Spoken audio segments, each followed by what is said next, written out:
Welcome to நம்ம வீட்டு Deepavali vlog. Okay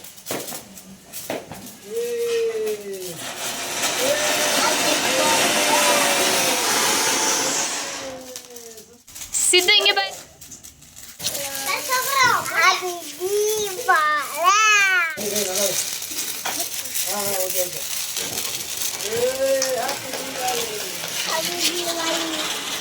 happy Deepavali. Night லேட்டாக தூங்கினால மார்னிங் வெடி சத்தத்தில் தான் எந்திரிச்சோமே.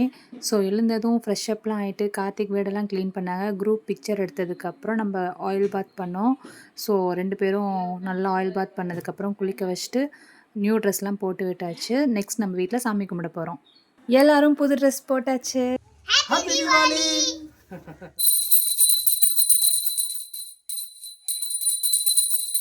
நம்ம வீட்டில் சாமி கும்பிட்டதும் சத்து மாவு கஞ்சி வச்சு குடிச்சிட்டு சமயபுரம் மாரியம்மன் கோவிலுக்கு போயாச்சு. நம்ம வீட்டிலேருந்து ஒரு 5 மினிட்ஸ் ட்ராவல் தான். அங்கே நல்லா சாமி கும்பிட்டதுக்கப்புறம் அம்மா வீட்டுக்கு கிளம்பிட்டோம். அம்மா வீட்டில் தான் இலக்கியா, புவி, தம்பி, மம்மி, டேடி எல்லோரும் இருக்காங்க. இலக்கியா கோலம்லாம் நல்லா சூப்பராக போட்டிருக்காங்க. மார்னிங் பிரேக்ஃபாஸ்ட் மேகி தான் நான் பண்ணி எல்லோரும் சேர்ந்து சாப்பிட்டோம். ஏன்னா அம்மாவும் தம்பியும் குலதெய்வ கோயிலுக்கு போயிருக்காங்க. எப்போவுமே வருஷம் நம்ம வீட்டில் தீபாவளினா சிக்கன் பிரியாணி தான் பண்ணுவோம். அதுவும் எங்கள் டேடி தான் பண்ணுவாங்க. குக்கரில் பண்ணுவோம். பட் இந்த டைம் டேடி தம் பிரியாணி போடலான்னு சொல்லி ட்ரை பண்ணிகிட்ருக்காங்க. நானும் புவியும் டேஸ்ட் எப்படி இருக்குன்னு உப்பு காரம் பார்த்து சொல்லிக்கிட்டு வீடியோ எடுத்து கொடுத்து டேடிக்கு ஹெல்ப் பண்ணிகிட்ருக்கோம். முறுக்கு பலகாரம்லாம் வீட்டில் செஞ்சு வச்சுருக்காங்க. அதெல்லாம் சாப்பிட்டுட்ருக்கோம். பட்டாசு சைடு மட்டும் இன்னும் போகாமல் இருக்கும். ஏன்னா பயங்கரமாக மழை பெஞ்சிட்ருக்கு வெளியே.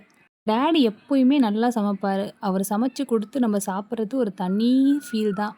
ஆனால் டேடிக்கு அவர் சமைக்கிறத வீடியோ எடுத்து நான் போடணும், வாய்ஸ் பேசி போடணும்னு அவருக்கு ரொம்ப ஆசை. நான் அதை இன்னும் பண்ணுறதே கிடையாது. அட்லீஸ்ட் இந்த வீடியோவாவது நல்லபடியாக வரணும்னு ஆசைப்பட்டுட்ருக்கேன்.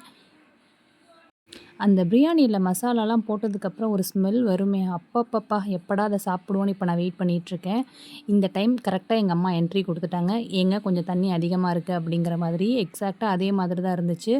எக்ஸ்ட்ரா ஒரு 5 மினிட்ஸ் ஸ்டீம் பண்ணி எடுத்தோம். அதுக்கப்புறம் பிரியாணி சூப்பராக வந்துருச்சு. இப்போ நாங்கள் எல்லோரும் சேர்ந்து சாப்பிட போகிறோம். நீங்களும் உங்கள் பிரியாணி வீட்டில் என்ன பண்ணீங்க அப்படிங்கிறத எனக்கு கமெண்ட்ஸில் சொல்லுங்கள். ஓகே அக்கா நான் கொஞ்சம் வேணாம் என்னைய வேணாம் அப்பா உட்கார் பாப்பா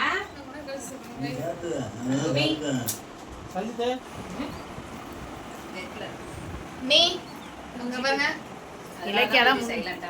இலக்கியாலாம் முன்னாடியே கவர் ஆயிடுச்சு ஃபுல்லாக.